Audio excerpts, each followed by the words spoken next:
You're now tuned into STWF TV, the Parlay Perspective. The Parlay Perspective.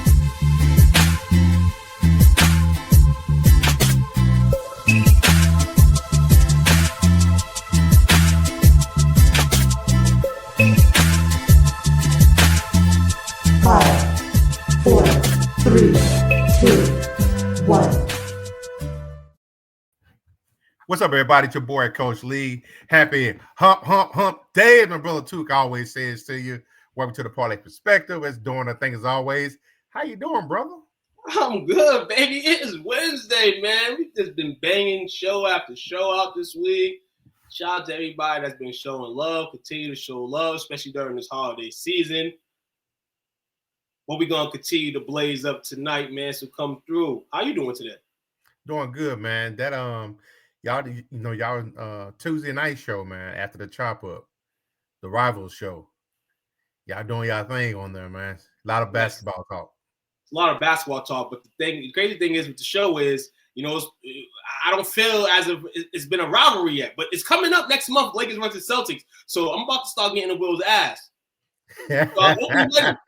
You know what I'm saying? Because listen here. But other than that, man, great poetry is sinking through.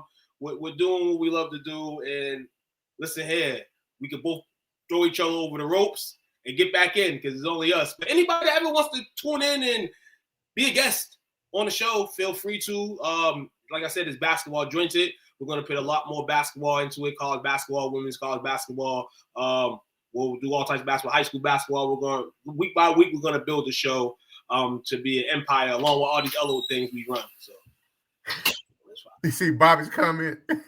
Said Took is done with college basketball already. BC did it dirty. listen, college basketball in terms of my team, definitely probably over.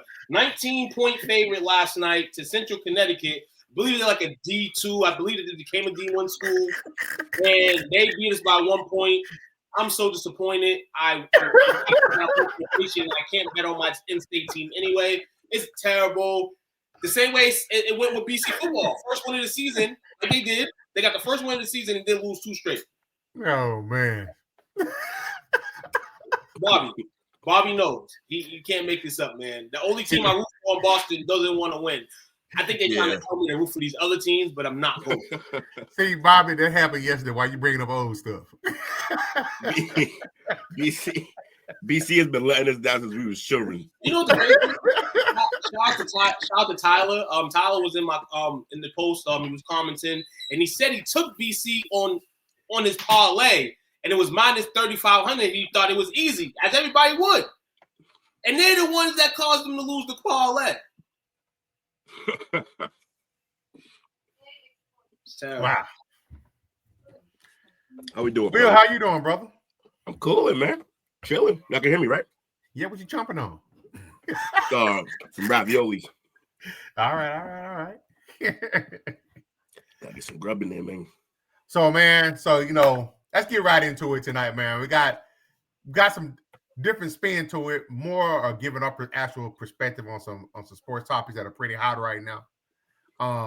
The first one that everybody's talking about, it's hard. Took and I already getting beat up as Cowboys fans. Uh-oh. My Rangers disappointed. Started good. They've been in a slump. Especially when I thought we couldn't get any worse, man. Even though as a Mavs fan, Nico getting fired was a good thing. We move on. Man, the damage is done. This is equivalent to taking a bad quarterback in the first round. This set us back for a decade. So you're the Saints? We're worse than that, man. Somebody said this. One of my homeboys, shout out to Craig. He says, "This reminds him of the 92-93 season Mavs. That's when that was some bad years. Yeah, that was the worst sports franchise record-wise, win percentage-wise, in all 4 major sports. They were the worst for almost a decade. Yeah, it's rough. So no, the Saints were not as bad as us. It was close though. It was close. But to our dismay, Toke's team that he cheered for us got a young phenom. He's balling over there. We went complete opposite sides. You guys on your way up. I think y'all are 3rd in the West right now. Yeah, we're clearly sitting at, I believe, 3rd or 4th in the West right now. Solid start to the season. Without LeBron, and I saw he getting primed up. He's going to start a G League assignment, so he's on his way. So y'all did what you're supposed to do. We went the complete opposite. From the outside looking in, I want to get y'all's perspective on what you think the Mavs are going through right now and what they should do. This move is questionable. Everything was questionable when it happened. The night that everybody got texted throughout the world screaming that Luka Doncic has been traded, this has been an issue. You do not trade a guy that's not even in the prime stages of his career yet after making the NBA Finals. And you, for anybody in that organization to say, oh, we're not going to get there no more, he's not a guy that can win it for us. It's been a long time since you won it, so I would have rolled with that guy, and I would have tried to make it fit for him. A lot of players are getting paid a lot of money. That wasn't the problem here in Dallas. We know what the problem is underlining. Coach, we had some predictions a couple months ago in regards to possibly team fans not coming to these games. They start booing. I'm still hearing and ringing hotel casino vibes in my mind. I don't know. Because now I'm hearing that guys that supposedly weren't part of the franchise no more was on top of making this firing of Nico Harrison. First off, this Nico, we never even heard of Nico ever until the Luka trade. Who put this robot on display to be blown up? My question. Because everybody's going to put the blame on him because he has the tag that ultimately says he has to be the one to exit. Right. But who put him in that position? I want to blame them guys and girls. Dallas organization has been messed up for a long time. Outside NBA stuff, inside NBA stuff. Yep. They got lucky with that ping ball. Yep. But on the other side, and I'll let it get to you, Will and you, because this is a lot to talk about. It's a disappointment yelling fire this man when you just got a number 1 pick. You should be worried about how this number 1 pick is, and that's Cooper Flag. You should be worried about your team, and I think that's sinking the team in. I don't think it's the team. Maybe this headache, because he was a headache in the sense of Luka. Nobody wanted Luka gone. I don't think these players on his team wanted Luka gone. And it's disrespectful to Cooper Flag now because he comes in, you're not Luka, in a sense. Mm-hmm. And you're never going to be. And I'm sorry, I'm going to toot the horn right now. He's probably going to be a great player. But there ain't no Luka walking through this door. That's a generational talent, man. And I'm not going to only blame Nico for this. Dallas Mavericks organization, general managers, everybody upstairs got to stand up to the front. This is just another story where Took takes the billionaires over the millionaires. Fascinating. They're gonna be fine. It just, I think they tried to reboot and compete at the same time. I think that's crazy. They tried to they basically tried. They tried to lie. So you move Luka. Once you move Luka, in my mind, don't matter who else is on the team, you've decided on somewhat of a reset. And then you draft, you get that pick, you get Cooper Flag. Who I want to be clear, jury's on. It's still early. Jury's out. He could be a generational player. He definitely could be. We will see. I'm not going to just pretend like he can never reach the heights of Luka. He's already a better defender than Luka ever will be. But yeah, it's going to take some time. It's not going to be as instant as Luka was because of the way Luka's game worked. But then keeping Ant Davis and you still got Kyrie. I don't know what their plan is. I don't know if they truly think that, they may truly think that with Kyrie coming back, when he comes back, that team can contend. And I'm sorry to say, I don't think that it can. I don't know about that. It's just, you can't. I'm never going to say a team is definitely a contender when their two best players are often hurt, and that's what's going to happen with Ant Davis and Kyrie. They need to scrap it. They gotta trade Ant Davis for whatever they can get to some contender. And probably the same thing with Kyrie. And Kyrie's going to be a harder sell. It's a big contract, and he's not even playing. So, yeah, you guys are in a weird spot right now, and I don't really understand. Look, we always knew Nico was going to have to be the fall guy. Now, whether the ownership made him make that move or not, that's the job. The job of GM is you got to fall on that grenade when it happens. Even if it's the ownership that wants you to move the team, publicly, your job is the face of personnel movement. That's what you're the guy.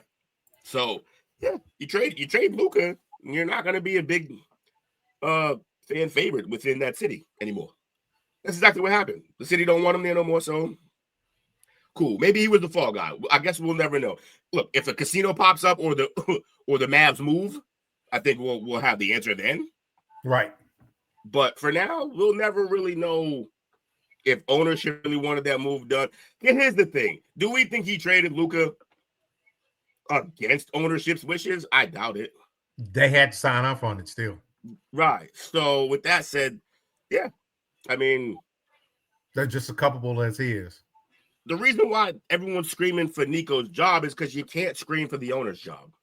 Yeah. You guys know that. You guys know that. You're getting somewhere. That's all I wanted. I just want that box to be open. That's fair. No, that's 100% fair. 100% fair. Because you can't get rid of the owners. Like that's been a problem in Dallas already. Different team, same problem. Yep. You can't get rid of the owners. So yeah, it's one of the. Everyone had to move on because that's what you got to do, right? But I don't think it got enough attention as the craziest thing we've seen in a long time. People do not just move franchise players at that age. The generational talents, like Took said, you just don't trade for no reason. Like you just don't do it for no reason. Intake, man. Like think about it. Every team, every year, that's crazy. There's teams tanking to get a first overall pick or second overall pick for a player who might maybe be half as good as Luka. Yeah. And you guys had him and didn't even have to pick him first overall. You stole one. Honestly, he's a steal. He should have been an Atlanta Hawk. They're dumb as hell.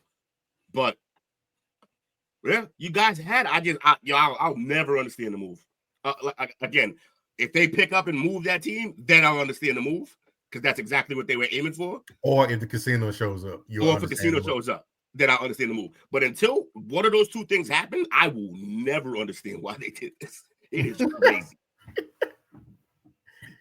I've seen some people try to say that it was a joint venture between Nike, the NBA, and Sands Entertainment, or the hotel that the family owns, where they were saying that those three entities were at the same time running the Mavs. Versus, when Cuban moved out, but yeah, right now it's in a bad way. You can feel the energy in the city. But like tonight they're playing tonight. There's nobody hitting each other. Hey, what time's the game tonight? What's the score? Nobody's inquiring. We've tuned out, and it's unfortunate. I can't blame y'all. I couldn't imagine. Mind you, I want to be very clear. Luka just offensively is a greater player than Paul Pierce ever was. But I could not imagine if in the middle of all of Paul Pierce's career, they just traded him. You was in the clubs, messing with all these bitches, got stabbed. We don't want you here no more. What? Yo, you know about that situation with the stabbing. Yo, if the made men would be they would have got kicked out of Boston if Paul Pierce left because of that situation. Nobody, we would have booed them out of the city. I've never seen anything like it. I've never seen anything like it. What can we remember another trade like this in the history of all sports? No. The closest thing I can remember is Wayne Gretzky. Yeah. At the very height of his career. The Kings. And even then, that was because he was literally worth more than the franchise. And he literally walked in. They couldn't afford to keep him. Right. He walked into the owner. But that's the thing. They didn't think they could afford to keep him. They actually could have. He wanted to be there. He walked into the office and heard the GM or the owner talking about like, all right, like, well, what's it going to like? Basically saying like, so 10 million, basically? Like over $10 million is why Gretzky, he was like, oh, you're willing to trade me? I'm gone. Go ahead, do it. I never knew that. Yeah. So Gretzky wanted to stay, but when he heard him talking about the shit, he was like, oh, okay. That's what we're doing? Yeah. Pack my bags. I'm gone. And so I've never seen anything. Maybe Babe Ruth. And that shit cursed our team, the Red Sox, for 86 years after that. So, yeah, these things don't happen. This is, I don't know. It's crazy. So like I said, I think they got to scrap it and trade everybody. I got another interesting take here. This is from Godfrey, that did New Orleans Finest. New Orleans Finest, baby. Shout him out. Show him love. And this is his perspective. You can check him out. He's at 504 or Finest down at the bottom. Oh, yep. All right. Volume. You hear it now? Yep. Mm-hmm.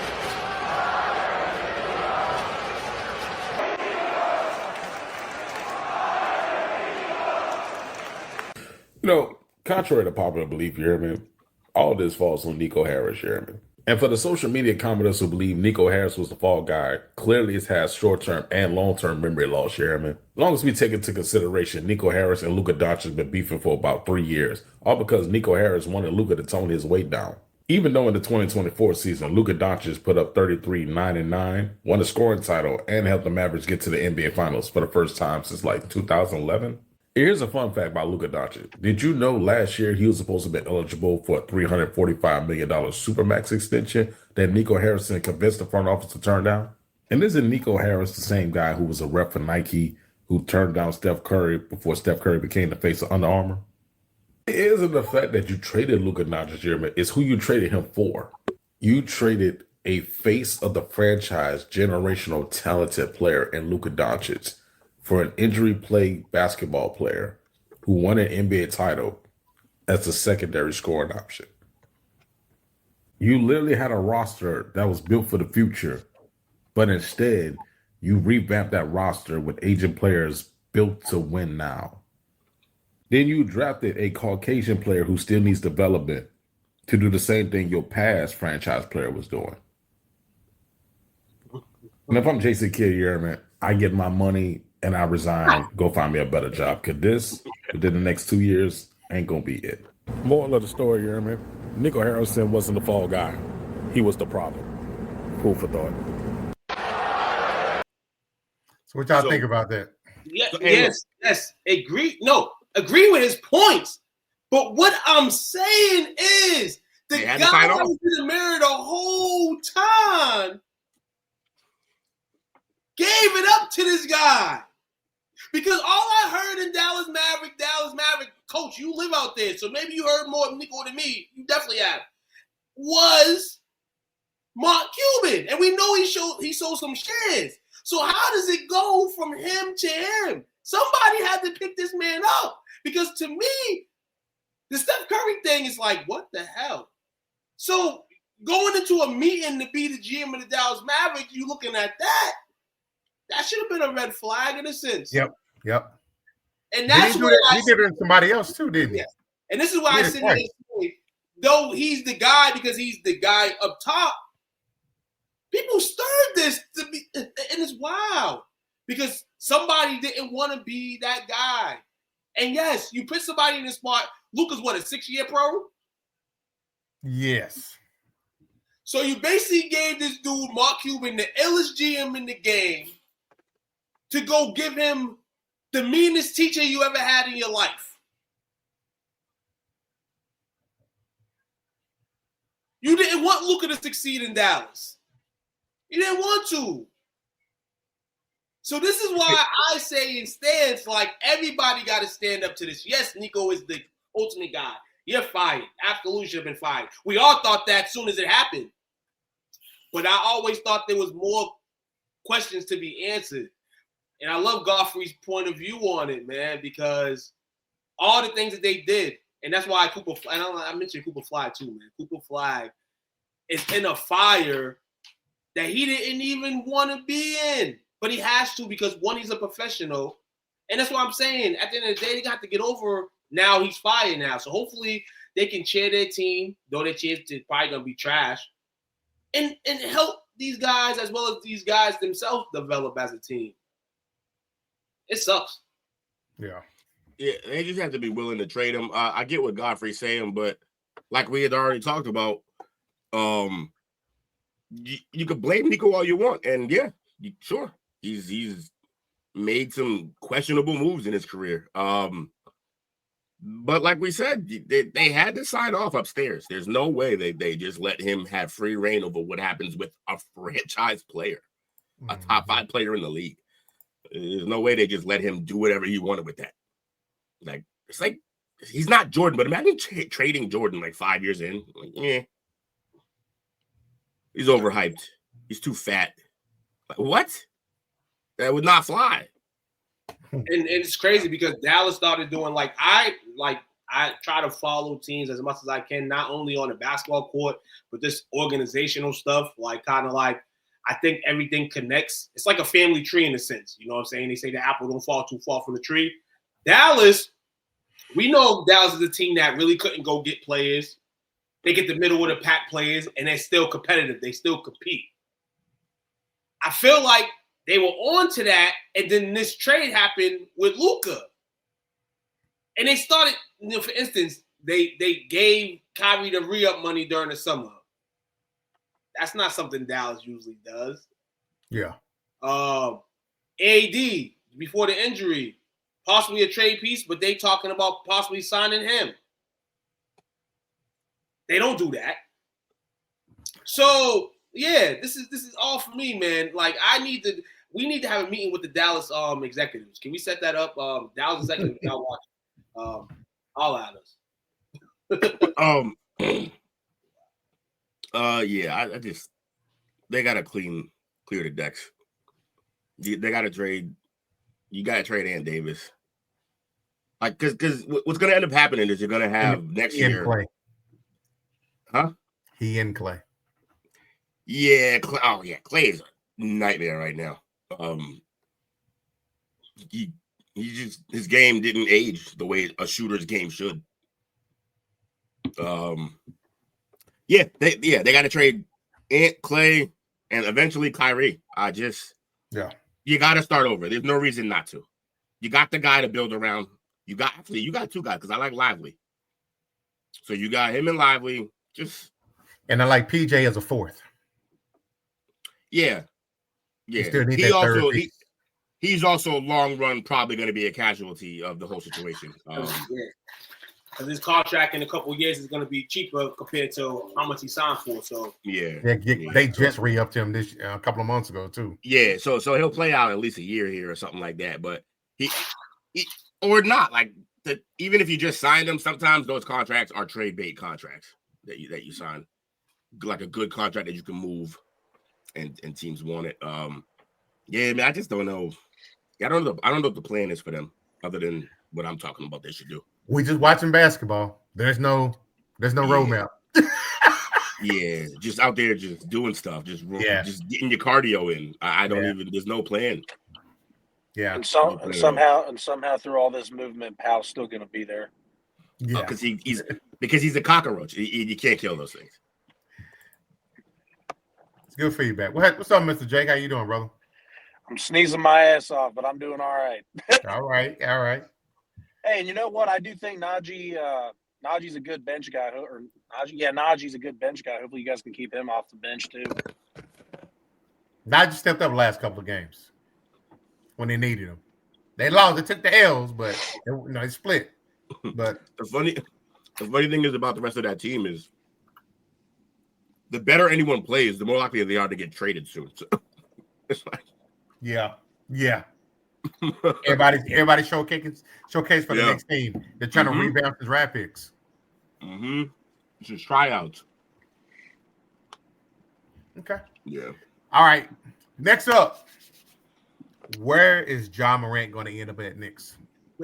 Dallas. So he can just go. You can just have a whole bunch of problems in general. Damn. Yeah, there's a couple places. It won't be New York. It's definitely not the going. league. Go ahead. It's definitely not going to be Phoenix because our trade piece just got hurt for a couple weeks. Yeah, but people can get traded while they're injured. They just can't. You can't do it in video games, but in real life, you can trade people who are injured. There's 3 teams that have already been rumored to be interested. Who that? Sacramento Kings. So stupid. Yeah. They're monitoring the situation. Hold on. Can I just have a moment with the Kings?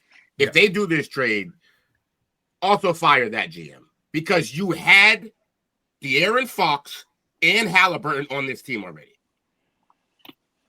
Why are you trading them? And Davion Mitchell, who's in Miami now balling. You've had 3 starting point guards, one of which was on the cusp of being the best point guard in the league when he got hurt in the game 7 of the Eastern Conference Finals, I believe. Or was it it was the actual finals. Yeah. So it's absurd. And I'm done with the Kings, and we all should be done with the Kings. They're dumb. In terms of the Kings, yeah, I mean, the new GM just got hired in April, so a lot of these moves that have been going on is just, I think they want to blow stuff up, but I mean, with the market, you can go get a DeMar DeRozan, a Zach LaVine, a Russell Westbrook. You can go get those guys because, I mean, we're matching the Kings how they are to the play they have. They have guys that they just have a basketball team. They just have a basketball team. They're a basketball team in the NBA. They just have a team, but not a team that is gonna go out there every night and go crazy. Yeah, chop it up. And if they send John Morant there, I just think honestly the NBA is like just send him to the worst team in the West. You know, he had a team that could have been one of the top teams in the West, but he played along in the activities, and why the Grizzlies are probably not going to get there ever again. So I could see them sending him to a bottom of the line team because of recent history or recent past. So that's why it will probably be a team to monitor in regards to his service. Okay, so it's interesting that you say that because the T-Wolves is the second team who reportedly checked in on a potential deal. That would make sense. They'd be the most athletic backcourt maybe ever. That would make sense for them because I think they are their scorer, and a guy that dog can, bring in. They're a guy away from being really, really, really, really scary for a long time. And not just a guy away, that position away. That's their weakest position is point guard. All they got there, they got Conley and the young boy Rob Dillingham, who I like. But it's gonna be a few years before. Conley is about 800 years old. Right, he's 1,000. So he's been in the league since 2008, I think. Yeah. He came in with Greg Oden, and he's been done for career work. Crazy story is I actually played in a game against Mike Conley. Yeah, that was our era. That's when we were. That's my year. Them guys. Yeah, he was a beast. At that time, he cooked you, didn't he? He cooked you, didn't he? Almost 20 years in the league. It's crazy. He cooked you, didn't he? He had his moments. I mean, yeah, they had their moments, man. You sit there, but you go out there and compete, man. And of course. Compete. I feel like players ain't talking to you if you ain't competing or you are during the game. And I chatted with a lot of players, and that's just on respect to that. Regardless of the scoreboard or anything. Trust me, Shabazz Napier used to bust all our asses. Listen, I literally got into a little shouting match with Shabazz because that was the other end. I didn't really perform in that game, and Baz was cooking. And he was a mouthy little guy. He really was. Because he was like basketball royalty. His brother was unbelievable too. Timmy was probably better than him early on. Y'all the problem. with Minnesota in their market. I think they can tame him. Him and Anthony Edwards though, after parties, after the games, will be something crazy to see. That's going to be yeah. But the funny thing is, for the attitude and the way he carries himself, all we ever hear about Ant is just he's fucking with too many women or whatever is going on with that. But we don't really hear him getting in trouble. And maybe because he stays out of trouble, or maybe because he's in Minnesota, he's not a lot of trouble to get into. But I like Ja in Minnesota because it's quiet over there. Just stay out of trouble. So it's interesting. Y'all just writing the script tonight, aren't you? We do this all the time, man. So that's actually our next story.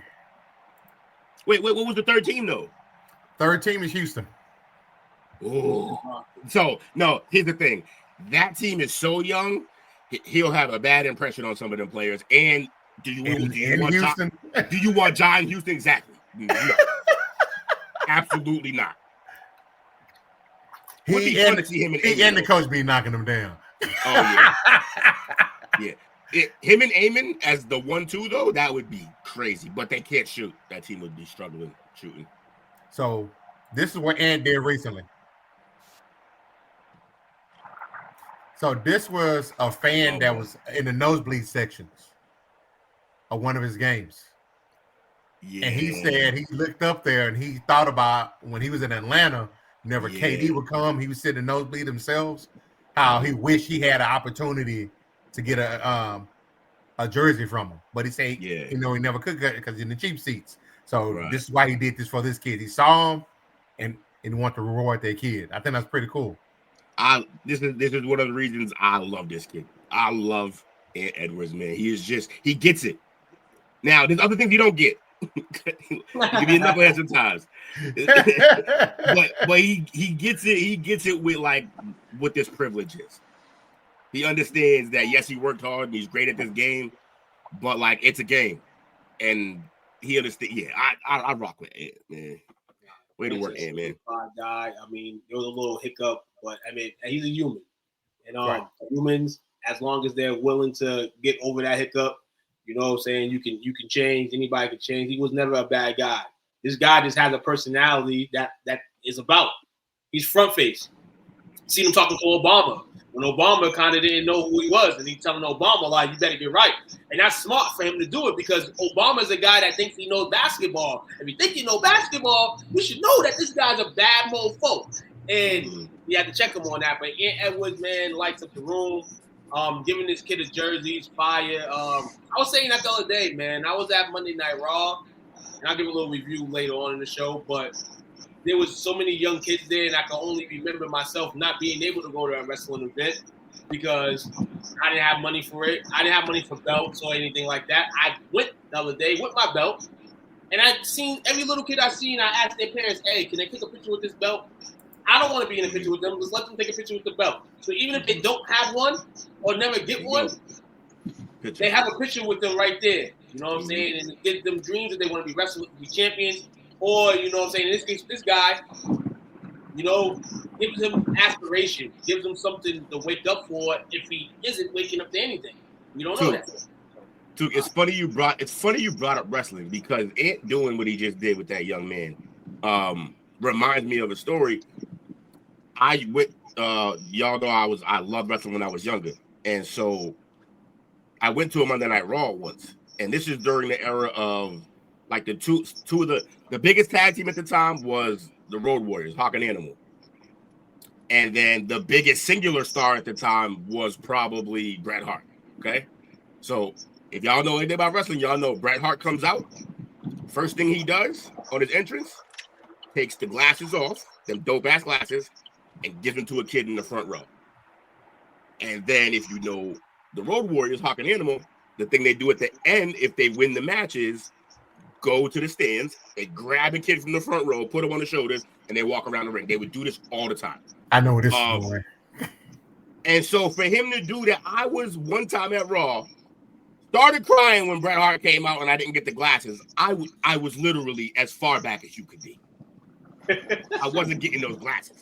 But my little kid brain didn't know that. I thought I had as good a chance as the man up front. And then same thing happened when Hawk and Animal. I was like, I'm gonna be one of them kids he selects. Didn't happen. For him to do that for that kid, man, like this is incredible. We gotta show love for guys like this when they do stuff like this. Because we'll jump on his back. He does anything goofy or dumb so quick. So when he's doing stuff like this, or anybody doing stuff like this, we gotta praise that, man. Just shout out to him. Absolutely. Yeah, well, Kid Will. Yeah, Kid Will was a menace. Yeah, was.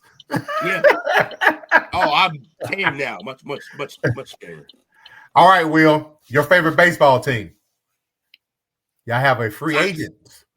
Boston. You have a free agent coming up. Yeah, Bregman, right? Yep. So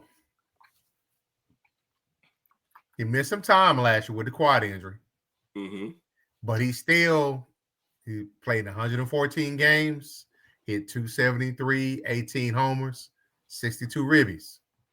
He'll be 32 in March. He's a free agent. He himself, he opted out. Gave up 2 years at $80 million. It's a lot of money to walk away from. Well, he played his way into more money. Okay. He had a pretty good season. And to be honest, we overpaid him the first time. And so he's probably going to be gone. So okay. Nothing I can really do about. I love that pickup. I'm a big Bregman guy. I was always a big Bregman guy, even when he was on bum-ass Astros, cheating-ass Astros. Yeah, so it's gonna suck seeing him go, but when I say that this team is flush with like youth, I think we were one of the, if not the youngest team in the league this year, or one of them, top to bottom, honestly. Only a few vets, and then we traded one of our biggest vets, who I was so glad to see him go. Devers. Yeah, Devers. Like Devers just, for the life of me, I could never explain how Devers was the only one who lasted on the team from all that youth we had that like about 5 to 7 years ago. I mean, we had Mookie, we had what's his name? Xander Bogaerts. We had Benintendi, who ended up not being as good as we thought he was. That team was so young and so many like talented people. And if you had asked me then, which in fact a lot of people did ask me then because I was working there at the time, like, what do you think? You probably thought going to happen? Yeah, who's going to be here? Who's going to? He would have been the first one I thought to go, and I couldn't believe he lasted. And then he had to go because we kind of played him, and everybody hates Devers. I understand why he acted the way he acted. We told him when we signed him for whatever money we signed him for that he wasn't going to be playing first base or like third, nothing like that. That he could just be a DH. And then we started trying to make him do all that after we signed him. And he was like, yo, this wasn't the deal. I didn't get signed to do all this. Now you're a baseball player. Go out there and play. That's my problem with him. But yeah, I understand when you get lied to how you feel. So he had to go. But yeah, our team's young, man. So it's sad to see Bregman go, but I can't really worry about it because we have a lot more on our team to care about.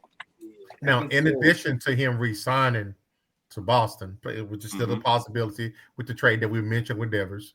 The other 4 teams that are rumored to him are Detroit, Chicago, the Phillies, and the Mets. Yeah. Mets got the bread. We know that. That's got the bread, but that's what. But hey, Gad, be a better people. That's what careers. That's what careers go to die. Like, right. I mean, the Phillies are ideal. The Phillies are not a bad picture. Yeah, Phillies is that. Be real with you. Even the Tigers kind of strike. Maybe that's probably the next big move for the Tigers. Is kind of like he'll be back with his manager. Yeah, AJ Hinch. I think the Tigers could use another good bat as well. We've seen it as the season was dwindling. Like, they couldn't produce and get runs and win games.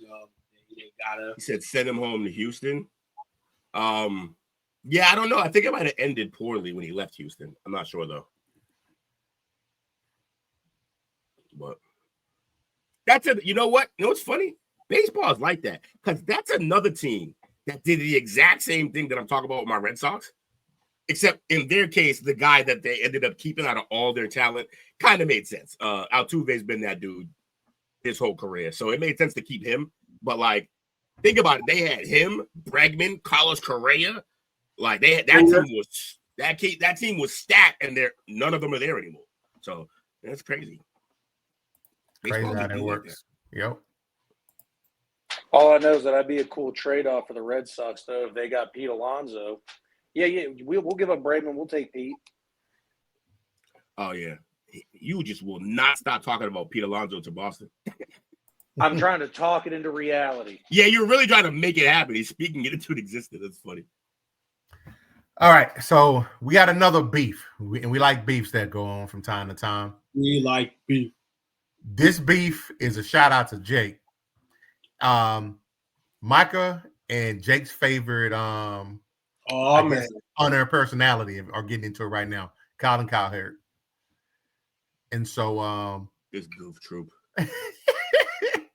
So Cowherd criticized him in the most recent segment on the Herd. Who did he criticize? He criticized Micah. Okay.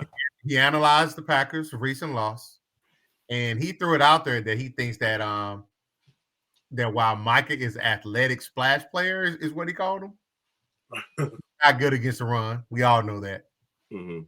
Not the first time to be critical of him, but the whole I guess it's kind of a shot to him. So Micah didn't like it. He went to social media. I was wondering this whole time he was doing his podcast, and it showed up today. I saw it today, and it says, he went to social media, and he did fire back.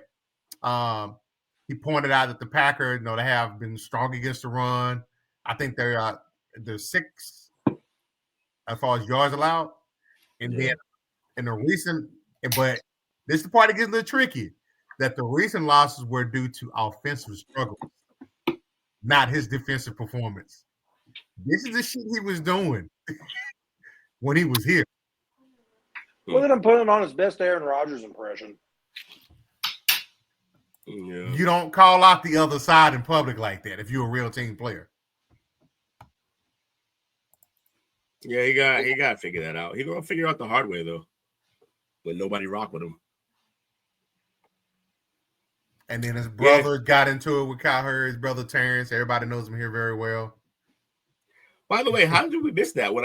Earlier when I asked, have we ever seen this before with any franchise guy? Twice in 1 year. Same city. Rough. Same city.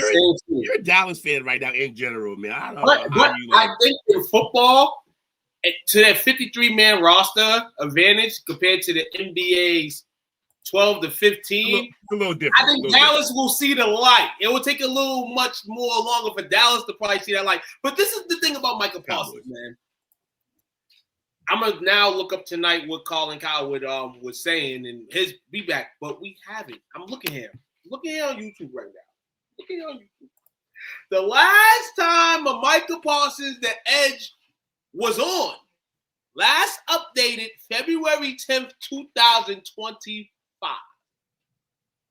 This man has been playing football, I can say. Up until this point today, he's talking about the team, offensive struggles and all that, and he's not lying.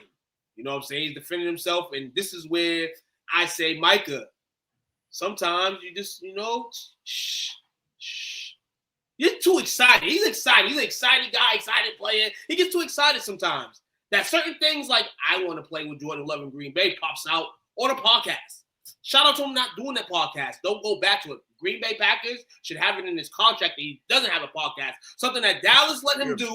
Dallas let him slide with. And then he took advantage of it. And then the play just became, he just Michael Parsons. So, in all,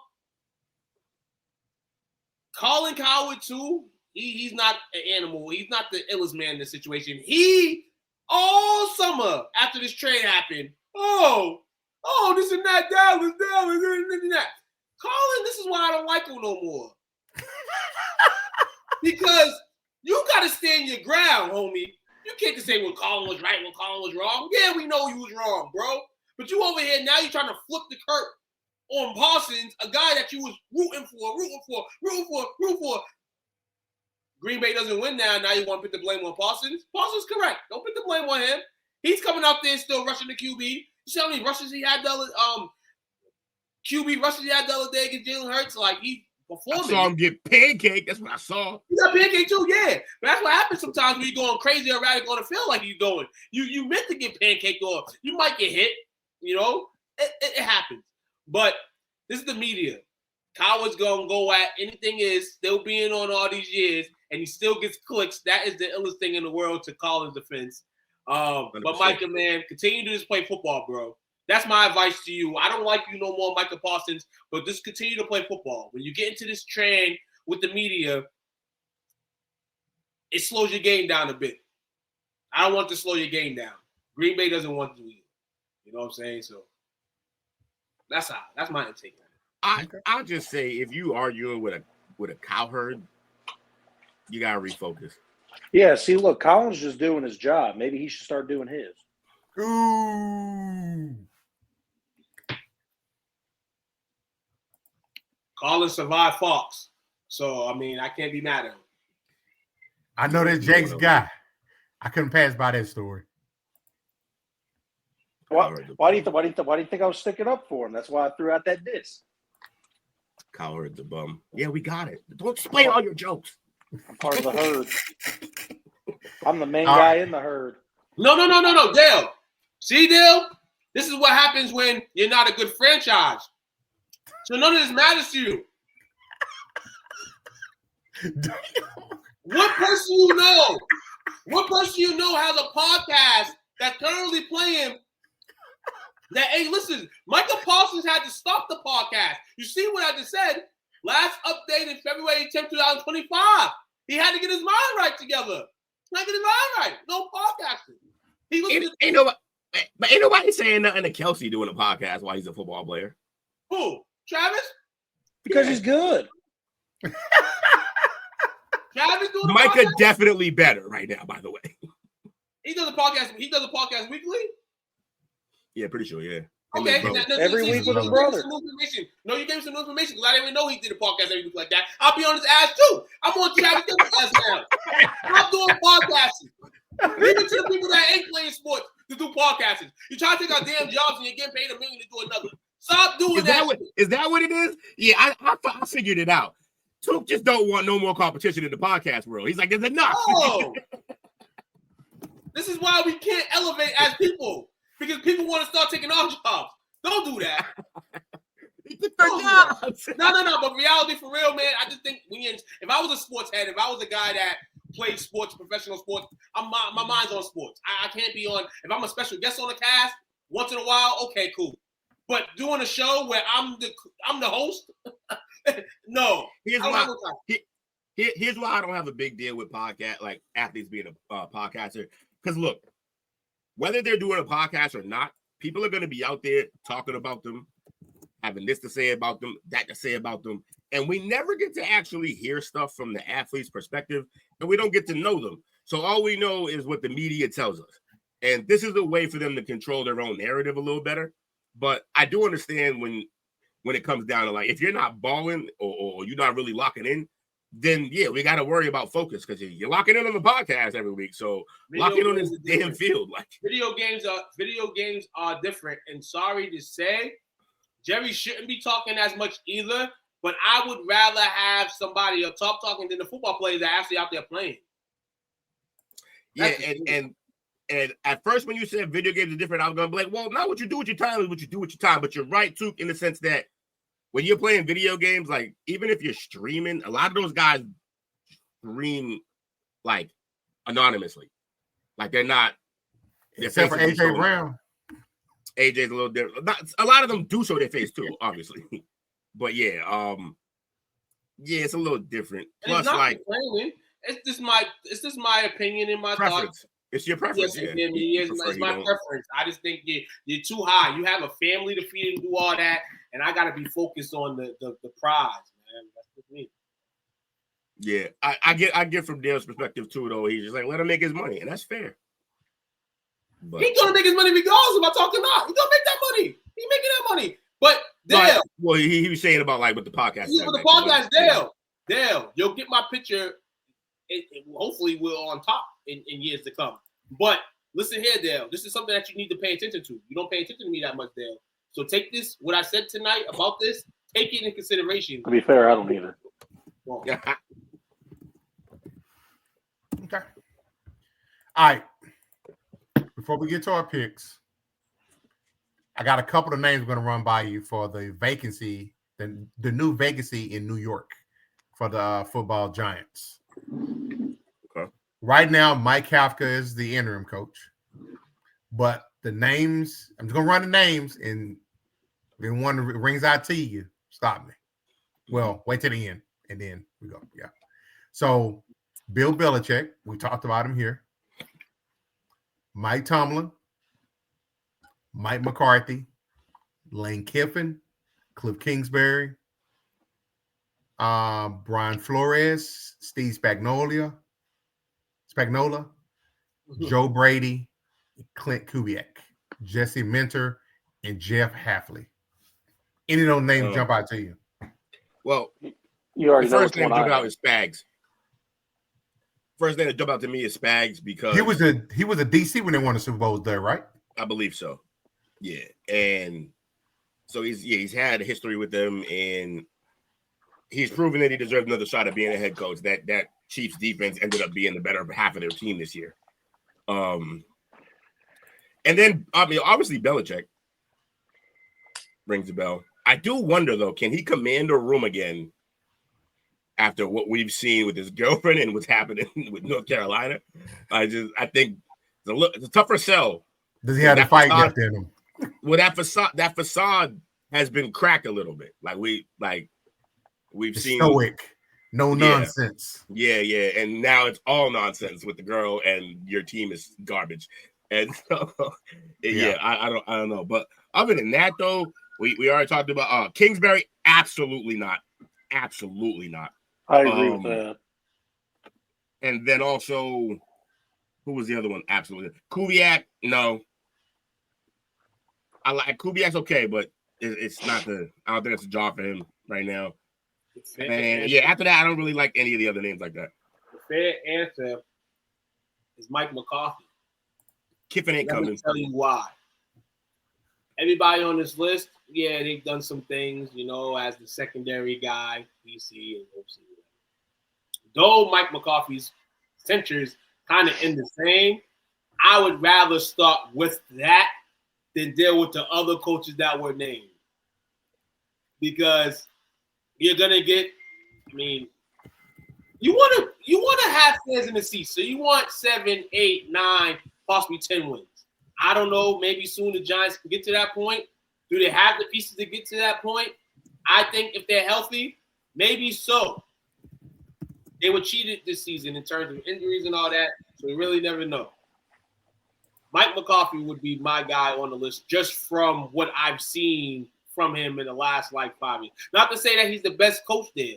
I would go maybe the college route or something. Get somebody else fresh a chance. Not recycle, as Dale would say. Recycle. But if you're going to recycle, at least recycle something that's been decent, I guess, if you're going to recycle. Right. Whoever it is has to be able to handle the development of Jackson Dart. That's got to be the number one focus because he looks like he's a player. I think Mike McCarthy can do that. He's developed, I won't say developed crazy, but he's had guys in Rodgers and that, even Dak in an instance, you know what I'm saying? Though Dak was injured, you know what I'm saying? You see those years, we boost up, you know what I'm saying? Mike making them play a different tune. So, yeah, I think he can. The question is, do you want to have 3 coaches in 6 years if you're Jackson Dart, potentially he's the franchise player? That's the scary part about it. But other than that, if you want to try to touch more wins than you have in I don't know how long, besides 3 years ago, 4 years ago, when the ball was like the coach of the year with a 9-7 record, then what it is. So two coaches stand out to me on this. Obviously, Lane Kiffin for the obvious reasons. We already found out. Dale said that was Dale said. Oh, he did say that was fake. That's right. He did say that was messed up. I do see that being a very good. What's up, Wizzo? I do see that being a very high possibility.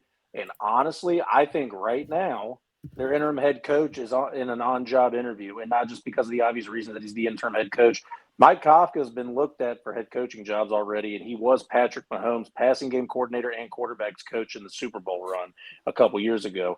So, and then he's also been the offensive coordinator the last few years with the Giants, and he obviously could figure it out with Jackson Dart. So, if he can figure it out and do some stuff with Jameis this year to prove that he can handle the job, they might just stick with him since he already knows the system. So, I'd say those two are my head candidates at this point. But I do too. Honestly, first time in a while, I wholeheartedly agree with you. I think Mike McCarthy's a great pick too. Yeah. Oh, you telling me more about the in-house guy too. I like that too. I like the in-house situation. If he's been there, you know what I'm saying, through and people like him and they can relate to him, then I would keep him too. And it kind of takes the headache off the Giants in a sense a little bit.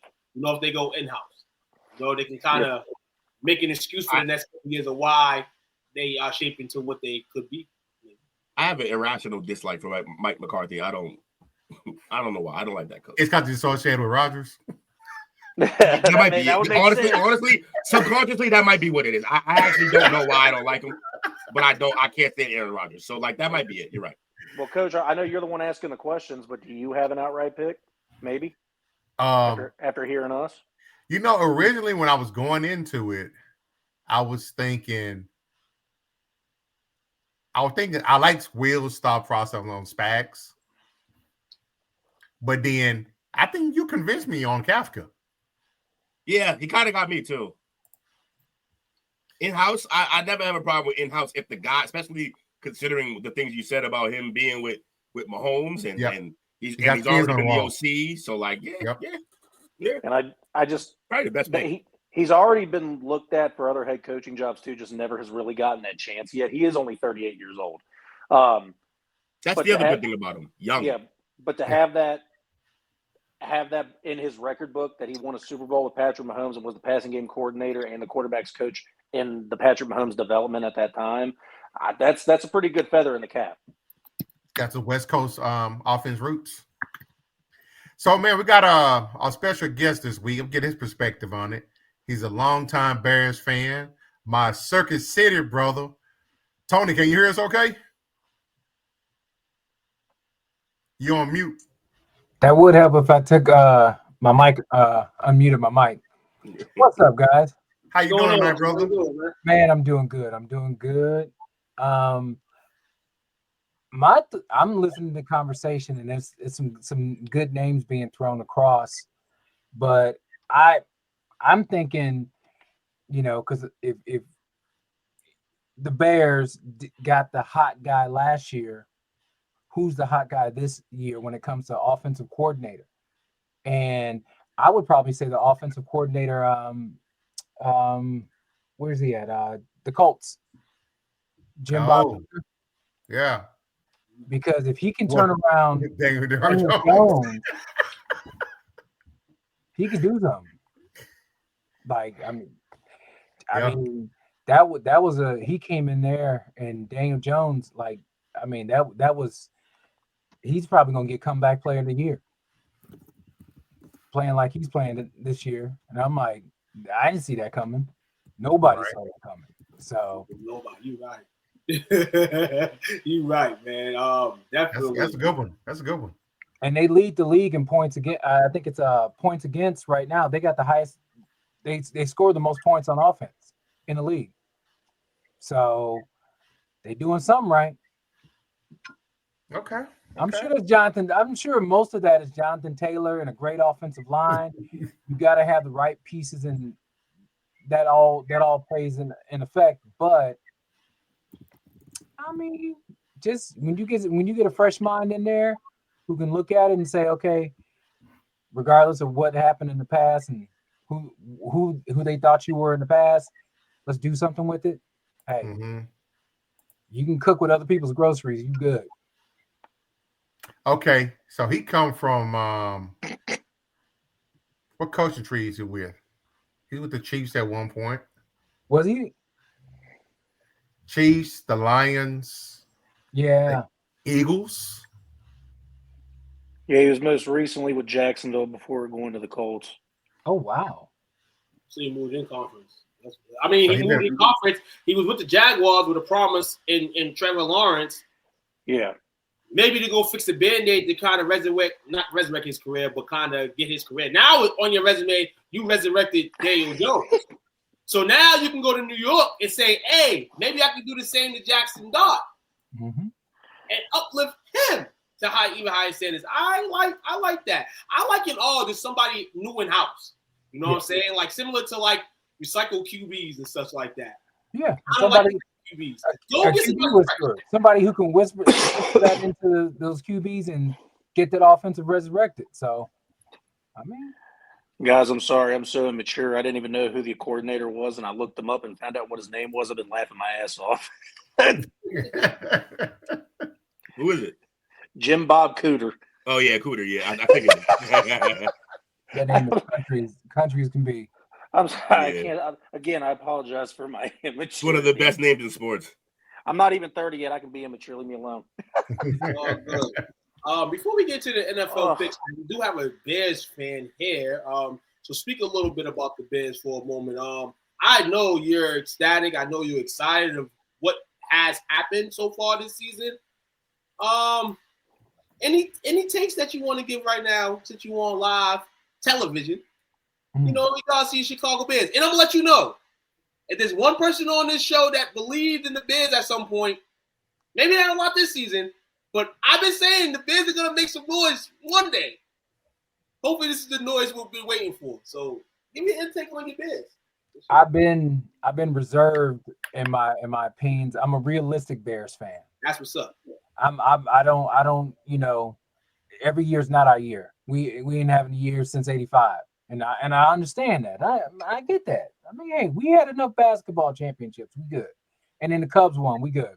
So we good. So, but when it comes to the Bears this season, I was optimistic that they would win more than they did. Just progress and win more than they did last year. And they're doing that. They're on a good mark.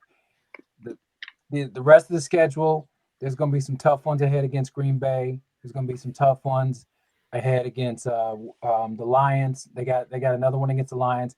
But some of the teams, like when I saw Pittsburgh, I'm not afraid of Pittsburgh. If the Bears can just stick to the game plan and not make mistakes and not beat themselves, they can beat Pittsburgh. And they can beat teams like they can beat the 49ers. 49ers, we don't even know who's going to be there by week 15 when they play each other. And they got the Browns. So I'm optimistic. I'm not going to call them a playoff contender. If they make the playoffs, win-win, we'll take it. But I like to see the progress year over year and just as a fan go, okay, we did something this year. Let's see something next year. They are there. I even picked 350 up on them last season to win the division. I picked 350 up this year for them to win the division. $3.50, not $350. I was going to apologize automatically. If it was you don't have to apologize, man. You know what I'm saying? It's a little profit if I do win, but yeah, the progress of them. It started a little slow. I mean, obviously with a new coach and Ben Johnson being at that good seat that he wants to be at, takes a little bit of time. I think the blowout win. I'm gonna toot Dallas' horn for a second in a bad way. The win against Dallas, any win against Dallas, up as a team. I feel. And I didn't see that one coming. Trust me. I was not expecting that, but when it happened, it was that was our Super Bowl. You know, I'm a recent person that sold all my Trevor Lawrence stock and bought all in on Caleb Williams. So I think he's trajectorying in the right direction. I can't wait to see what else he does. Coach, that's your fault. I gave up on Trevor Lawrence too, by the way. I can't stand that guy anymore. Well, I was going to ask earlier when we was finding out about the guy that's the OC in Indy being his coordinator, what he has done with Daniel Jones. Is that more of a detriment on Sunshine as it was the coach and him not performing down there? I mean, it could be. Yeah, we're. I mean, a lot of us are already out on Sunshine. That bro just not. No matter how good he get, he's just not gonna live up to what he's supposed to be. So Nah. And Dale, I know you're backstage. Sunshine means Trevor Lawrence. I know we've been over this already, but just so you remember. I heard that for the first time last week. Never heard that before. Take him off the screen. Sorry. You introduce Never yourself. heard that before. Then knock on the door again. You don't knock on the door, Dale. Coming in now. No more locked doors. BS and Ben Media's own, STWF's own, Mr. Dale. Let's bring him in, man. You know what I'm saying? Whenever he comes in, we don't do 6'7", we do 5'4". I'm saying. Wow. I mean, that is how tall I am. That is how tall I am. How you doing? It's fine. All right. So before we get our picks, we got one more quick troll. You know, we like to troll around here. Let's see if I can find it here. This is your guy.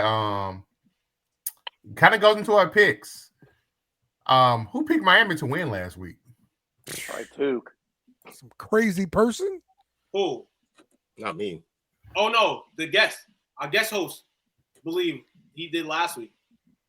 Wasn't the guest host? I think that was Dale's man. Yeah. Miami. We didn't have Callie Cajun on last week. No, Wayne. Yeah, Wayne. Yeah, Oh, Wayne, my bad. No, nobody picked Miami. We all picked Buffalo. Oh, we all picked Buffalo. I'm say, We all picked Buffalo. crazy person if you did that. And Buffalo, you know, their fans are notorious. They're pretty passionate, so they must be giving Danes a hard time. So he had to spin the block on them. So this is him in the background. And the places he's at is what's the name of this place? The Elbow Room. It's the place where all of the Bills fans hang out when they come to Miami.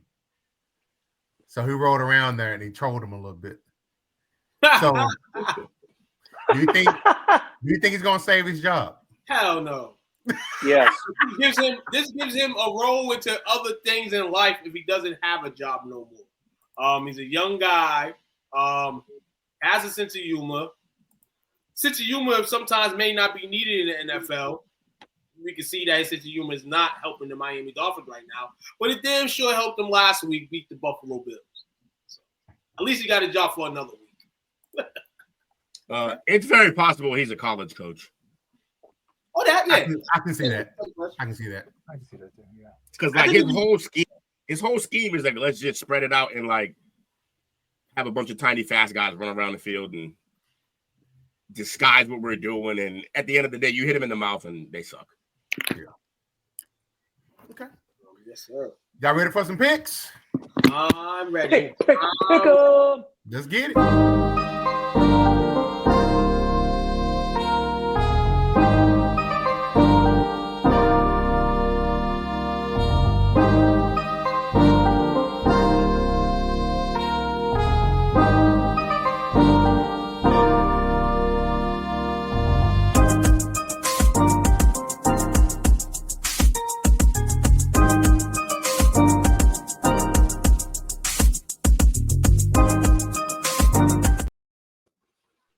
Dale backstage doing the running man. He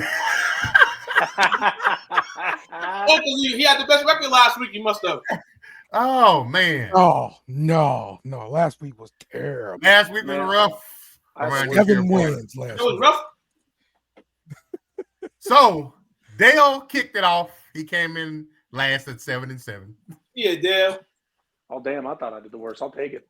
We had a That's right, two-way 7-1. tie for what would that be? 5th place.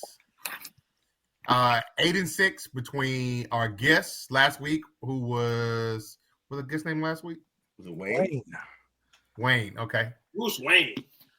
So a tie between Wayne and the villain. I came in at 3rd at 9-5.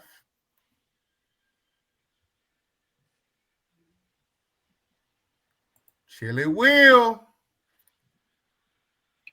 came in 2nd at 10-4, which leaves. Just move on up. Duke finished at 11-3. This right here is tears to my eyes, man. You know what I'm saying? I brought out the belt for a reason. because the Way record too was early for that. phenomenal last week. We're halfway through the season. He has a belt. I'm trying to get a undefeated week. I want all of us to get an undefeated week. I'm hunting for that undefeated week. I need it. But shout out to you guys for making me the champ once again this week. It's a long race still. Trust me. Will, you on my ass. Jake, you on my ass. Dale, maybe soon you could be on it. But guest host tonight, just know you got some competition out here with the fellas, man, when it comes to Big Tony. My brother's name's Tony, man. So you cool already. You heard? Appreciate it. So our guests are at a total of 83 and 63 for the year. Then I'm at 89 and 59. Jake is at Dale is at 92 and 56. Jake is at 94 and 54. Will is at 96 and 52. Took is 99 and 49. He is plus 50. He gained another game on me this week. I'm pissed. Will gained 2 on me. We were tied last week. I thought going into these games, I was upset at my losses. Everybody was upset with those losses because I think we probably all picked the same losses in a sense. Man, it started out great. I had 3 wins then. It was all red from there. You finished out strong, though. Overclock games, for the most part, man, were like all wrong for me. Yeah, they were, Dale. You missed 6 of them, 6 of the 12 o'clock games. Yeah. Rough. Out of 14. Yeah, make that window too damn big, Will. I told you. You in this window.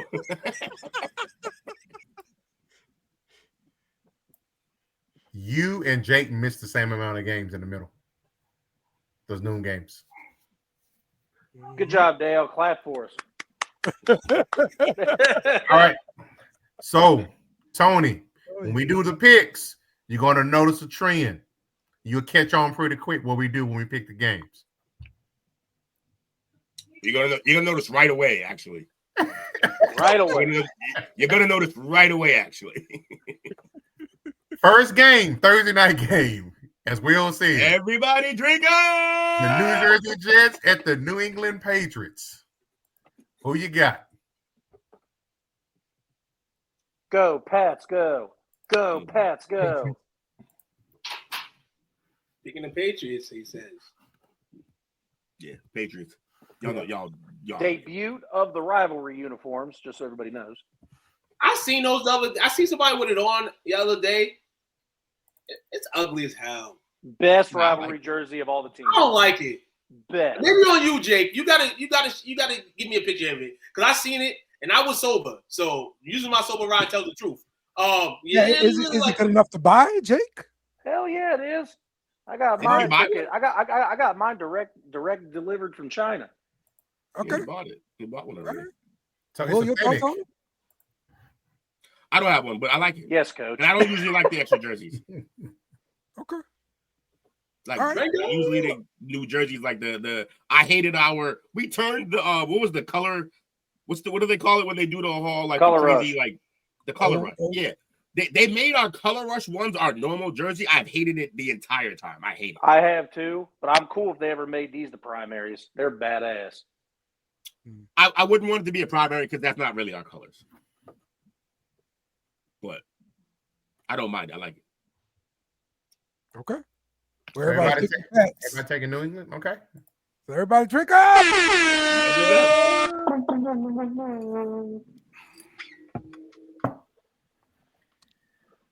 Washington at Miami. Yeah, we're not drinking on this one. This is a weird ass game. This team's stuck. Give me the Fins. Yeah, I'm with him. Might be drinking, honestly. Yeah, it's true. Actually, you're right. I don't know how many people are ready to bet. As bad as Miami is, I don't think people are ready to bet on Mariota. So like, right? Yeah. Miami quarterback got 2 arms, so I'm gonna go with the Dolphins. Yeah. I think the Fins should. This is another winnable game for the Fins. Last week game against the Bills, we just asked, please. come with the same momentum you had last week, Miami. He say because he's picking the quarterback that has two arms? Yeah. Yeah. And all the CTE one could want is the other quarterback.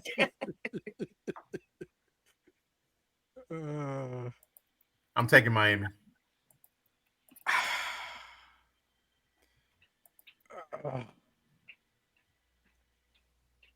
I am. It's okay to pick against them, Dale. There's no JD5. Okay, actually, what up, guys? What up, fellas? Hey, how you doing? Hi. You gonna make this next pick for me? If you pick wrong, what is she, Jamie? We're gonna return it to Jamie. That's why I want her to be like Jamie in the sports shit. What pick? We'll find out what the game is next. The next game.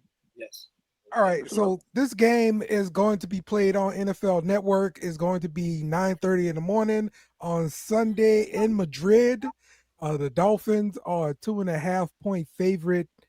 I will take the Dolphins here. That was way too long to make that pick. Daddy gonna do some homework real fast. We ain't gonna be up. I'm going to give you rationale. I'm going to give you rationale. That's all. There we go. So we drinking? Yeah, we drink up. Drink up. All right. All right. Carolina at Atlanta. Atlanta, just to piss Dale off. Panthers lost last week. That means they win this week. In the Panthers. Note to everybody.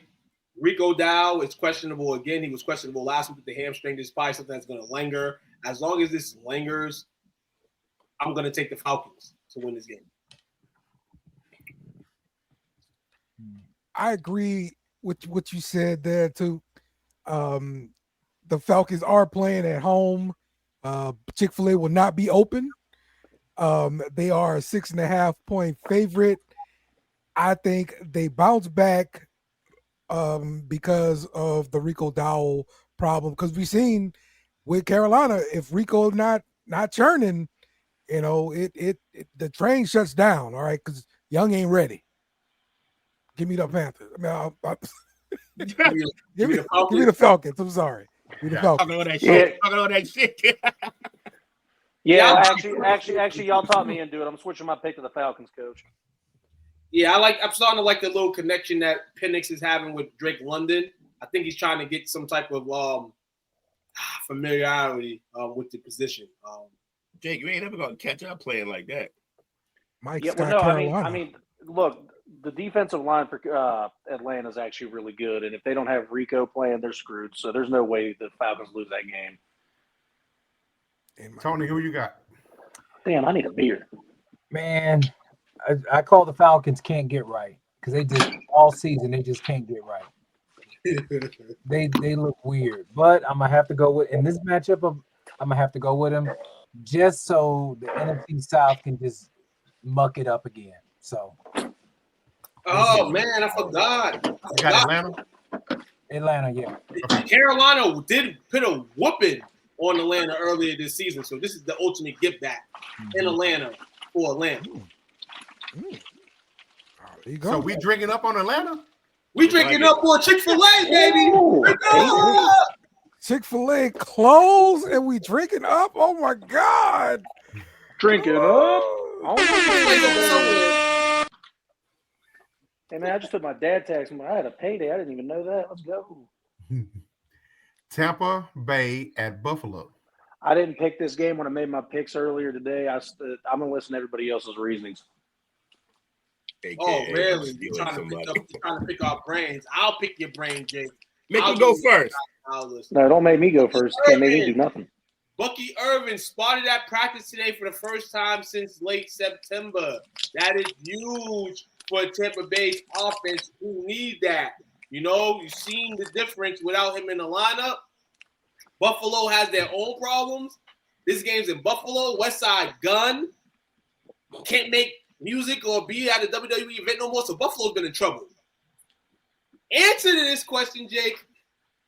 Take Buffalo. Buffalo's going to win this game. I just think Tampa right now, they're not the same Tampa team we've seen the first few weeks of the season. Honestly. Now, Sparkin, Abuka's been on a little chill, though he had a touchdown Sunday. Yeah, I like Buffalo at the crib. I don't know. It's cold. It's cold outside. I think Buffalo at the crib. Sure. I'm taking Buffalo as well. I don't believe in Buffalo. I don't think the Buccaneers drop 3 straight games. I'm taking Tampa. Ooh, it'd be 3 straight for Bucks. That would be 2. Would that be 2 or 3 straight for the Bills? 2. It'd be 2 straight for the Bills. The Bills already been on a 2-game losing streak. Someone's gonna be streaking right in the wrong direction. I'm gonna go. I'm gonna go Bucks here. What the fuck, Will? Okay, so the Bills are 5-1 at home. All right, they are also 5.5-point favorites. I'm going with the Buffalo Bills. Gotcha. Jake? Bucks. Tony? Bucks? I'm gonna go with Buffalo. All right. They gotta right that wrong from last week. See that. Houston at Tennessee. Who you got, Tony? Oh man, Titans can't do nothing good right now. So Texans. It remains to be seen. Good comeback last week by the Texans, man. And they got CJ Stroud back this week. If that doesn't put any confidence in Houston, who I'm going to take this week, then whoa this season. Like I said, Houston has played a very, very tough schedule based on their roster game by game. And I just think this is the reason why they won't be good this season because of the schedule. But you got to get the easy one, right? Because Cam Waters, what? Somebody put it up. Somebody put it up. A butt. But now, anyway, you're not looking good. If we keeping the book right now, we ass. We ass. Go on, Texans. Gotcha. I didn't realize CJ Stroud was coming back. Man, somebody told me that he was right out the hospital. Man, look, give me the freaking Houston Texans. Yes. Even more. Yes. Texans. Same for me. Jake? I'm gonna pick against Tennessee every week because they're awful. I'm taking Houston. I got Houston as well. Everybody drink up. Everybody drink up. Drink up. Chicago at Minnesota. It's a fascinating game. I'm going Chicago. Because Chicago should have beat them the first game. They should have. Mm-hmm. Yeah. And Chicago's playing better now. And the defense is playing way, way, way better. Though that Cincinnati game, we're just going to call that blink, man. They was blinking that day. Mm-hmm. Take Chicago for the bettors on the money line. They are the underdogs. Yes. They got Minnesota by the hook at the crib. Yes. Chicago's playing real good. Khalid, baby, can't go down now, especially with Jaden Daniels not playing. Got to solidify that he was the best pick in the draft when he was drafted. I'm going to go Biz. Sorry, Minnesota. And this is one more thing about Minnesota, too. I tell y'all about J.J. McCarthy, dog. I'm 2-0 with picking them. So, the Bears.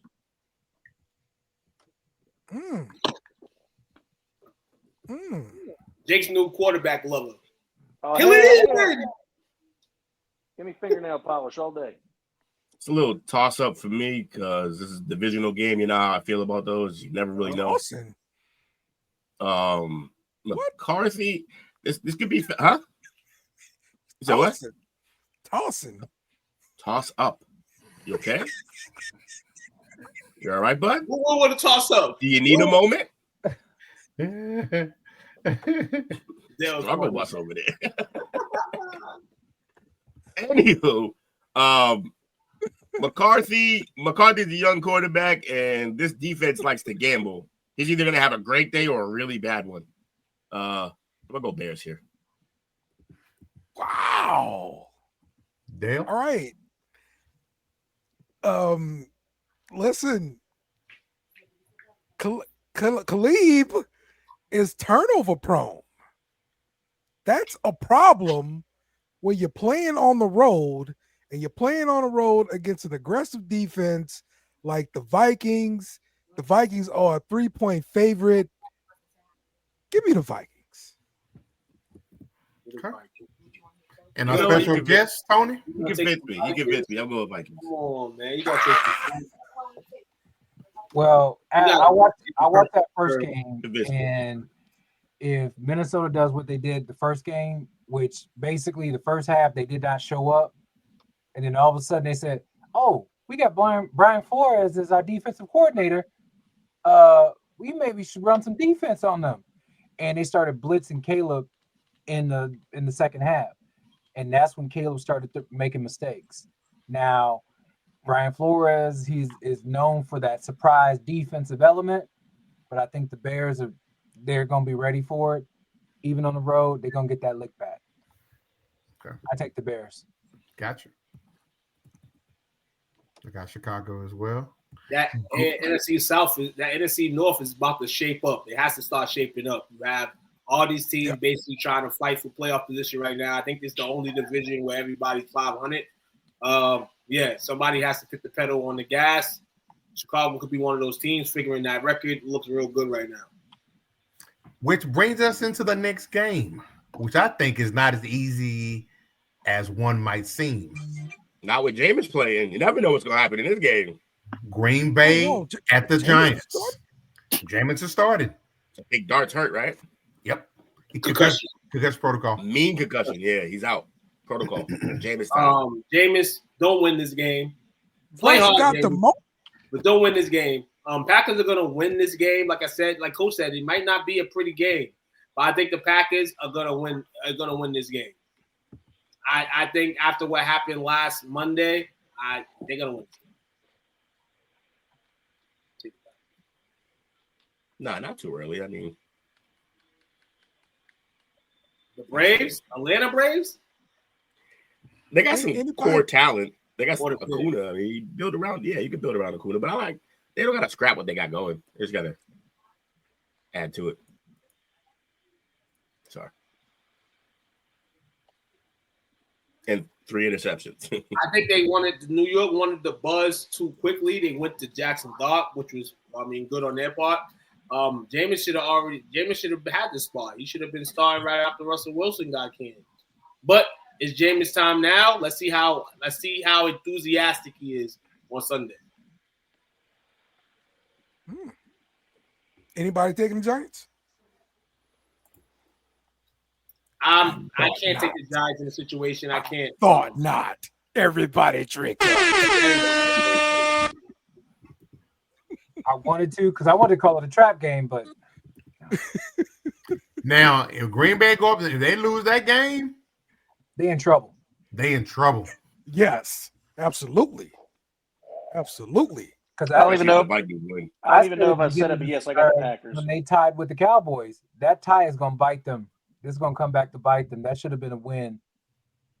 So they can't play around in games and lose games that many games. Yeah. And if so, that'd be 3 in a row for them, right? Yep. Yeah, Packers have to win this game. I got Packers. Okay. Cincinnati at Pittsburgh. I'm bold too, baby. I'm bold too. I don't think they'll pull the encore in Unk Bowl 2 like they did in Unk Bowl 1. Pittsburgh, Aaron Rodgers played awful last week. Everybody's looking and waiting for Pittsburgh to turn the corner to be bad after they started a little good. This is a tough one right here because, believe it or not, Cincinnati got it just thinking in their mind to win now because Joe Burrow is, I guess, practicing? Yes. What's Yeah, going on his right window now? was open. That's the On their situation. window. So I'm Joe Flacco here, and I'm going to keep playing for Joe Burrow and for the Bengals to be in some type of spot when he comes back.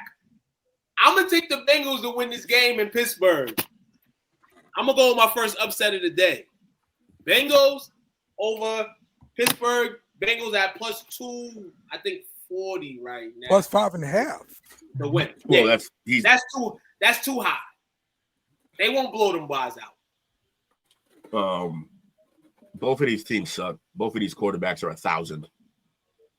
But I like Steelers defense. It's the only unit on either one of these teams that I like, and it's not even a great unit. They kind of got torched this year. I was about to say the Steelers. Yeah, no, but I like them in terms of their talent on defense. I just don't like either of these teams. Y'all know I don't rock with Aaron, but I think they're gonna beat them. Give me the Steelers. I got the Squealers as well. I got Cincinnati. I got Cincinnati also. It like I enjoyed watching Aaron Rodgers see ghosts last Sunday night against the Chargers. He saw ghosts when he was running into wrong people and everything. As a Bears fan, I took pleasure in that. I'm sorry. That line is not good. That line is not good. So I hope it happens again, and he just throw it into the stands. Seeing ghosts because his own offensive lineman tackle him after the play. That happened. Yep, they did. He was about ready to beat his ass too if he saw the replay. He was so mad. He was so mad. And my favorite part about it is how little the lineman cared. Did not give a shit. Absolutely didn't care. Thought it was great. He said in the post-game interview. He said it in the post-game interview. He's like, "I'll do it again." Yeah, I can't wait. I love it. I was so happy that he didn't care. Great. He did not care. Like, I think people were expecting him to be like, "Oh yeah, I was a little too excited. I went a little too far." He was just like, "Nah, we have fun. He'll be mad. Who cares?" Get over it, Unc. Basically, he got that. Because that guy knows he'll be here next year. I will. So fuck. Aaron Rodgers got that disappointed dad face. Yes. Yes. He got that belt to ass face. That's what he had. He was mad. Listen, I have no faith in this Steelers defense. This is not your daddy Steelers defense. The Bengals were freaking slinging that thing. All right, with Joe gonna sling it as long as he got the time to sling it, and they are underdog, but I'm taking the freaking Bengals. Okay. The Chargers at Jacksonville. I think we're gonna drink to this one, huh? That terrible playoff game years ago, when the Chargers choked it up. Yes, Jacksonville still hung over. Jacksonville still hung over from that win against the Chiefs. I told y'all they was hung over. Still hung over. Or they just suck. That's also a possibility. This is very no Travis Hunter for the rest of the season. Young boy just had surgery on the LCL? CLL? Yeah. I just like the Chargers every week for some reason. That's one team I like every week. If Dallas wasn't my favorite team, the Chargers will probably be. Just because I don't know. I like Justin Herbert. I like their coach. I believe that they should do better than they are. I'm gonna take the Chargers in this one. I don't like the pick, but I'm gonna take it. Chargers, go. I agree. I got the Chargers as well. Everybody taking the Chargers. Chargers. Everybody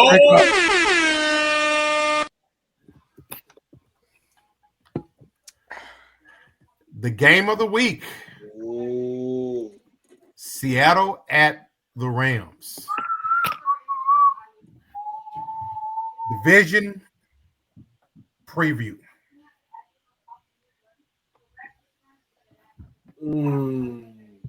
Anybody want to weigh Everybody drink up. No, everybody drink up for what? Turn down for what? Everybody drank for what? We have to analyze this under the scope for a second. Both of these teams playing fantastic football. Who's the better defense to you guys? I'm kind of leaning towards Seattle in a sense, the defensive flow. Offensive flow, I kind of believe in Matthew Stafford and the Rams more because they have, to me, better players that stick out. Sam Darnold going to have to come play this week for me. I'm going to take the Rams to win. But if the Seahawks win this game, because Darnold had a bad game last week. He was 10 to 12.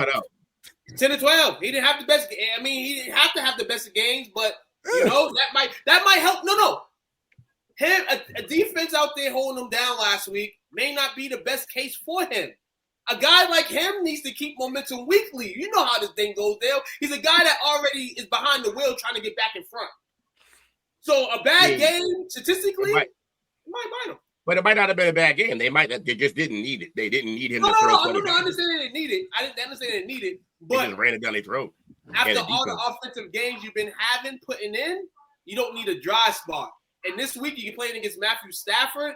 That's gonna light up shit. Possibly that defense shows up, they're gonna win. But I believe that Sam Darnold's gonna see some ghosts. I'm gonna take the Rams. It sucks. This is a hard pick. I'm taking the Rams as well. I got Seattle.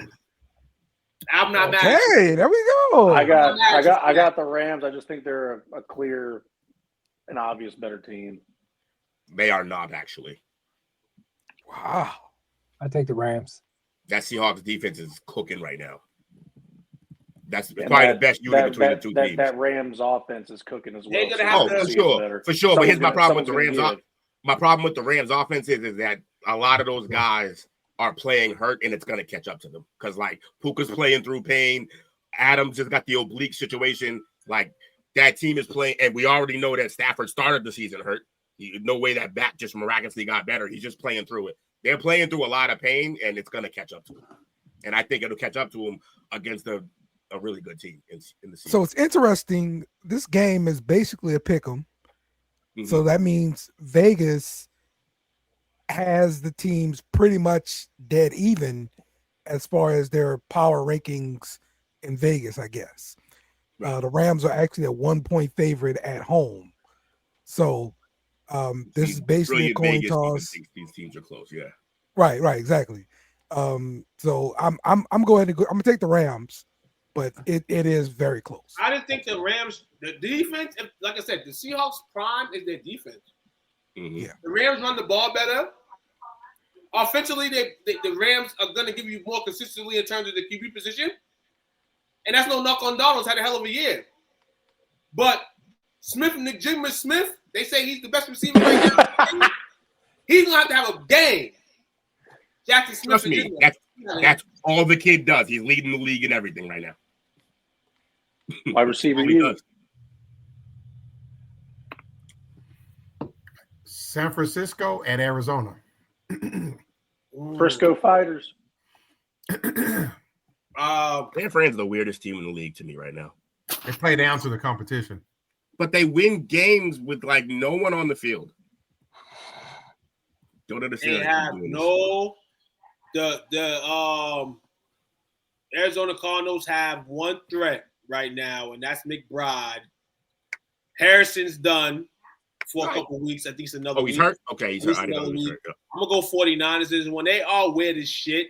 But this is how this NFC West is going to turn out because as much as the Rams and the Seahawks get talked about, 49ers are not that far behind them in the way it is. They have a controversy, and it's not coming full throttle yet. But there's a controversy coming in offseason to be remembered in San Francisco after this season. Because who would have thought he still thinks it's a quarterback controversy. It's not happening, bro. I think it is. I mean, obviously the money's already been paid, so people would say, "Oh, Purdy," but I'm looking at it from the scheme of what teams are going to need a QB. Right, and if there's a team that needs a QB, I'm sure they'll call Mac Jones, but it ain't going to be Purdy. I'm not going to say it's going to be the controversy. There's a controversy regardless of who I want to be the QB. There's a controversy. Of who you want to be, that's fine. If the controversy is just with you, because there's no controversy there. They paid the guy. He's their guy. At this very point in time, Mac Jones is the best backup quarterback in the league. That's it. Nothing more. And I love the guy. The best. A lot of them aren't playing, so yeah, he's playing the best. Listen here. It's controversy. Even if it doesn't end with Mac Jones, there's going to be controversy with the next QB that walk in that door. There's a QB controversy going on in San Francisco. No, there isn't. You're making this up. It's what not. controversy? This is all too catchy. Why anyone talking about that? Like that's actual controversy. They're in the locker room with grown-ass men, and 1 week, one QB's playing. The next week, the next QB's playing. There's controversy. The other one's hurt. It's about injury. It's injury. It's not controversy. It's controversy, bro. It's not. No, hold on. So if next year this injury bug continues, is not controversy going to happen? And that will be then, not now. There's no controversy right now. It's starting right now. Right now, there's no controversy. How do we not see that? There's zero. None right now. Exactly zero. Now, in the future, if that happens, you'll be right. It's controversy. But not now. There's none. There's none. Prove it. This is ridiculous. I agree. Facts. Ridiculous. We're talking about next year potentially the finals want to move Purdy. Y'all can come back to me and say thank you, Tupac, for your night. And you won't be right then, because the point is right now there's no controversy. We're not talking about then. We're talking about now. Hey, I'm gonna just simplify it for you guys. Simplify it. You guys are not married. It's already simple. They get married. They get married. What they did tonight. They found a way to win. And if you guys don't like that, I really don't care. It's like when a divorce stems up. There's controversy before the divorce, right? There's controversy going on. Yeah, someone cheated, but no one cheated here. There's no cheating. There's no in football. It's controversy regardless. This is grown men making money. Mac Jones, like you said, is coming on the field performing. Even if Mac Jones gets signed somewhere else, the next move is probably going to be better than Purdy. There's controversy going on in San Fran. Coach, you said this first, Coach. So that's why Coach ain't saying nothing. Because Coach, no. Coach, no. First of all, how's Coach catching straight? No, he's not catching straight. You guys are killing me. He's been telling us forever. That's when he's going to start brewing in San Fran. He's been telling us this. No, you're not. Clearly, you're not listening, because what he talked about is the coach is going to be out of there or the quarterback. He said the way the team is, the coaches, the players, all that, the whole team structure. The whole team structure. That's what he was talking about. You guys don't listen. He's talking about the coach. I've had this conversation with him, like, directly. Just me and him. We've talked about this. Dale, who you got? 49ers. Same. I got San Fran as well. God. It's our show, Dale. This is the hell we do. Sorry.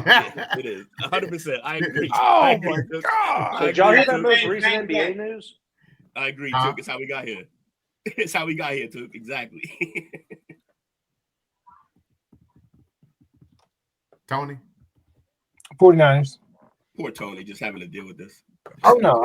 I mean, it's a good conversation. This our stick. Tony, like, I'm never coming back here. Jake, who you got? I got the 49ers. All right. Everybody got San Fran. Baltimore at Cleveland. Ravens have to win this game, right? If they lose this game, it's a wrap. You're in a bad spot. They got to win this game. I'm going Ravens. Everybody drink up. Little mini report. Against this Browns defense, Lamar Jackson, little hobbled again this week. I guess the injury is still a little injury. Just little whispers about it, but they're saying he's going to play. So just be on mind that he's going to be playing this Browns defense. Ravens should win this game. I said they need to start a win streak. I think it's at 3 right now.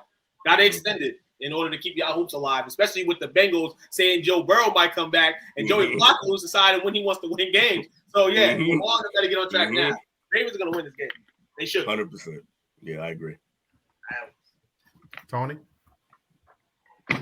Ravens, they got to win. Jake? Give me the I'm just kidding. Give me the Ravens. Dale? Everybody drink up. Drink up. Got 3 more games. Kansas City at Denver. Ooh. Chiefs. Kansas Pony City, up. they lost their last game, correct? Who was that? Kansas City lost their last game. They was on a bye last week, right? I think they were. Okay, week before they played the Bills, right? They lost. They to the won. Bills. Oh yeah, they lost that. Yeah, they lost to the. Wait, yeah. They lost to the Bills. Yeah. Coming off the bye in Denver. Yep. They got a great record coming out of the bye. Yeah. Andy Reid and them. So I like Sean Payton. Sean Payton's been carrying this team all year. Shout out to Sean Payton and his masterful coaching. Bo Nix is gonna have a signature win like Joe Burrow. Justin Herbert beat Patrick Mahomes this season. Bo Nix is gonna have to beat him too. This is tough. I don't know if he can do it. I'm gonna go. He hasn't been playing well lately either. I'm gonna go. Who Denver. too? I'm gonna go. Denver? I'm gonna go. I'm gonna go KC, man. Matter of fact, go to Denver. I'm gonna swing Denver. No, KC. Go KC. Yeah, KC, please. KC, please. I can't do this. No, Dale. This is why I say all those other pick'ems don't matter. This matters to me. This matters. It's divisional too, so Chiefs. We're the champ, Dale. We're the champ. It matters. All right. Let's see. Kansas City are road favorites in this one. They are 4-point favorites. I think the Broncos win ugly crap is going to come to an end. We're going to have to actually play some offense, like LSU quickly learned. You have to play offense, and they can't. Give me the Chiefs. Got the Chiefs as well. I can't believe their running back is 5th in the league right now. Little guy. Dobbins. Oh, JK? Yeah, he's 5th in the league in rushing right now. 720-something yards, something like that. OH. Hose. Tony? I'm gonna go with Broncos. It's not a shabby pick. Jake? Yeah, I got the Broncos. They win those tight, gritty games, and I think it's going to be another tight, gritty game, and I think they come out on top. He likes it tight and gritty. Who's got the better record right now? I got the Broncos. Got the better quarterback and coach. I don't give a shit.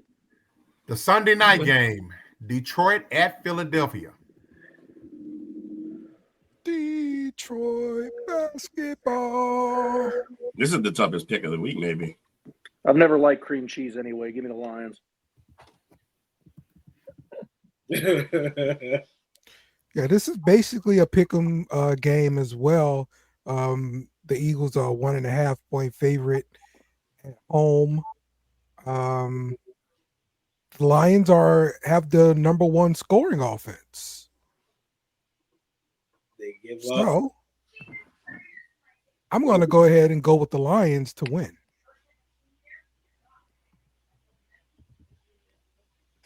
I'm going Detroit as well. Yeah, Dan Campbell took over the play calling. That's what's going on. Then give me the Eagles. I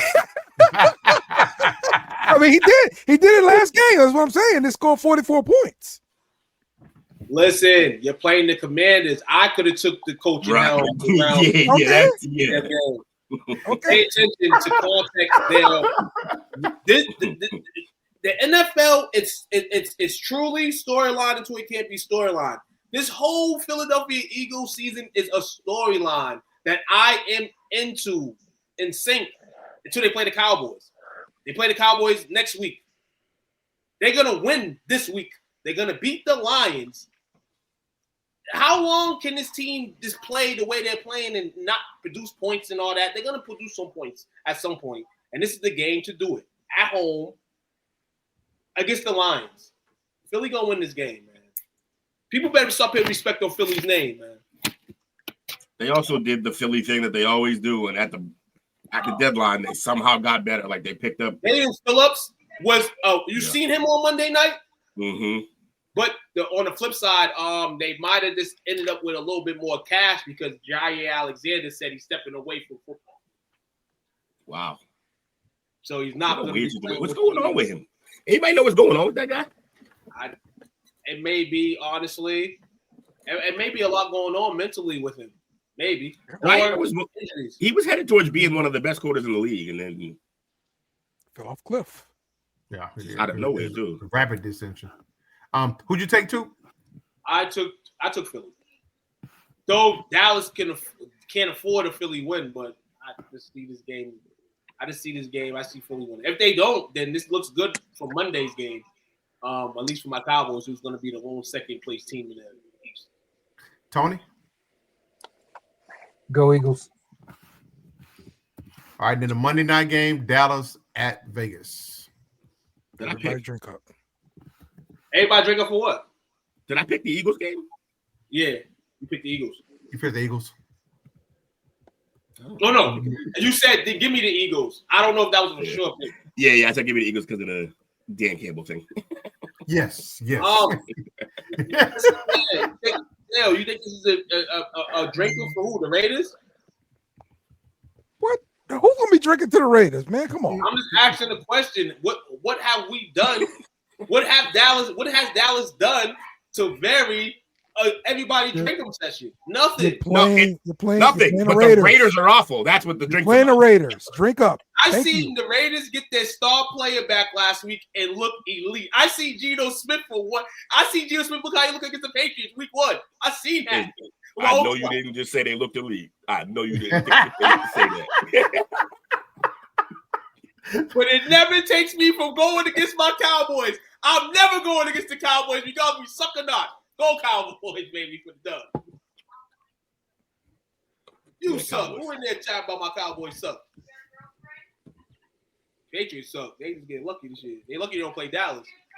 Dak bust that ass. I wish the Patriots played the Dallas Cowboys every year. We show. Jake, Tony. I'll take the Arlington Cowboys. The fucking Patriots fan. What you expect? I'll take Jerry's boys. All right, it got us locked in, gentlemen. Yo, if anybody wants to touch this belt before it goes to Will, let me know. But nah, man. Shout out to you guys, man. Tony, shout out to you, man. Come through whenever you want, man. This is our peace and happiness here, and we love you coming here tonight and being here for more than just one segment. You know, you carried us, through a couple segments. Anytime you want to come through, come through. Can we get some information? Like, you have like Facebook, Instagram, social media. How can we stay in touch with you and reach with you, things like that? I mean, I'm a part of the group. I'm a part of the Facebook group already. But Tony Ford, TonyFord, just like the car, easy to remember. Instagram, I got several of them, but the one I use the most is called Meta's Motivation. It's META. That's why I like you. I like your name, Meta, too. META Motivation, all METAS Motivation, all together. And you can find me on there and follow my story and everything. But it was funny. I was telling my daughter that I was gonna get on with you guys, and she goes, "So wait, y'all just gonna talk sports?" Now, mind you, she's a 10-year-old, and so she don't get that. She goes, "Y'all gonna just sit there and talk sports? Who does that?" I'm like, we do that. I'm like, come on. I'm like, I would love to. Like, this is a great opportunity. I'm like, I love sports. Like and coach, though, I mean, we go back 20 plus years, and it's my guy. We talk sports all the time. So I mean, definitely, I am loyal to the Chicago. Hey, Rick hoop ball with this guy too. Yeah. So that was back in the day before I was getting hurt and stuff like that, and injuries. And now I watch a good game, but no, too many injuries. I'll go golf. I won't do that good, but I'll just do it. But definitely, yeah, anytime you guys have a spot, y'all hit me up. I'll make time. I mean, we'll take you up on that too. Yeah, So definitely. This was cool. This was a great opportunity. I appreciate y'all. Thanks for coming. Shout out to Dale, who was here earlier, Bobby, Chris, Brandon, Mike, Wizzo, P Dollar. And as always, forgot anybody, our apologies. Shout out to you fellas. Y'all did y'all thing as always.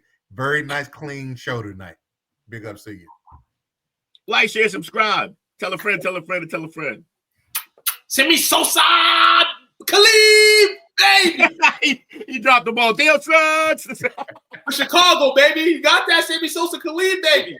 Khalid Williams, Sammy Sosa. The two coaches of Chicago. Yeah, why were our two sign-offs connected to Chicago? That's a good point. I never noticed that. Michael Jordan, baby. Jake, Dale, y'all good? I was sneezing again. Shout out to everybody. SEC Pub next, baby. Holla at your boy. Thanks for watching our show. Remember to subscribe for more shows on the network. Smash the like button, share, and comment.